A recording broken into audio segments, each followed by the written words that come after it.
On ne traîne pas et on rentre à la maison.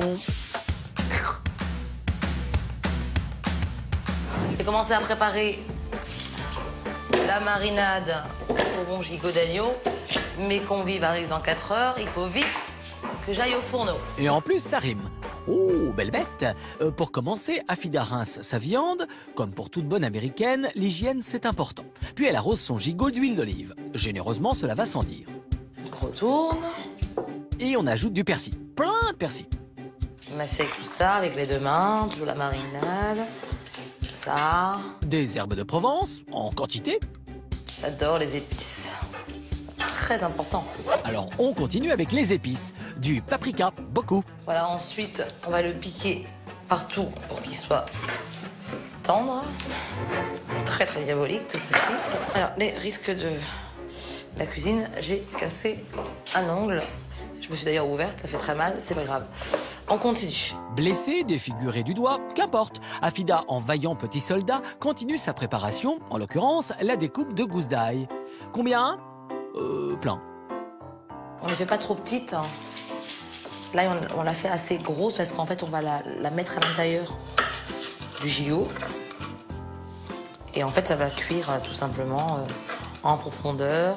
Mais pour ça, cette ail, il faut l'introduire profondément dans le gigot. C'est sûr qu'avec les ongles, c'est pas évident. J'espère qu'ils vont pas se retrouver finalement avec un ongle à l'intérieur. Ce serait vraiment pas le gigot, mais de la bombe à farce. Se casser une dent. Ça ferait partie du menu, hein, diaboliquement. Et voilà. Ouf. On continue avec les oignons. Je pleure. Je suis au bout du rouleau. J'ai l'habitude de pleurer. Hein. Oh, mais là, ça vaut pas le coup. Voilà. Ceux qui n'aiment pas les épices vont être très déçus parce qu'elle est très pimentée. Encore un peu de paprika, du piment parce que ça manquait, et du sel. Oh, le thym, enfin. Gros bouillon. Ensuite, je vais encore ajouter un peu d'huile pour l'assaisonnement. Un peu de piment, mais pas trop. Bon, d'accord, mais après, c'est tout, hein. Voilà. Voilà, donc le gigot est prêt, sacrifié, nettoyé, endiablé, ensorcelé. Voilà, on va le mettre à 220. Durée de cuisson, je ne sais pas. On va voir, je vais surveiller. Moi, je fonctionne plus à l'instinctive. Je crois que c'est parti. Ah! C'est parti. Voilà, donc le gigot est prêt. Maintenant, on va passer aux pommes de terre parce qu'en fait, c'est ça qui prend le plus de temps. Donc nous sommes... on est combien? On est 5. 5. Une, donc nous sommes 5, donc on va se débrouiller avec ça. Couler de l'huile d'olive. Alors vous allez me dire pourquoi sur les pommes de terre? Parce qu'en fait on conserve la plure. Voilà. Là on les ressort.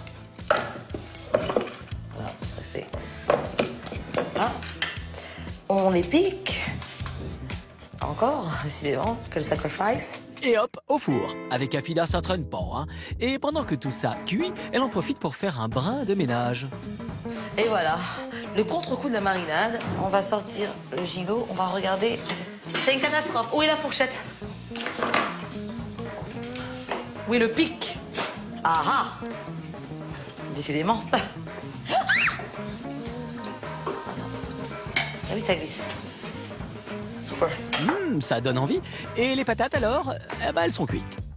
Là, on va les éventrer. Bizarrement, j'ai éventré tout ce soir.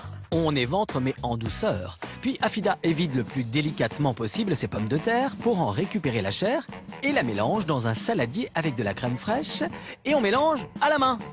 Pourquoi? Parce que c'est mieux. Alors toujours, hein, le poivre. Je suis une fille très spicy.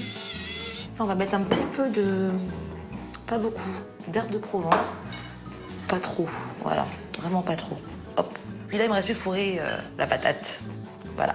La recette est presque finie. Les invités vont-ils apprécier ce plat? Mystère.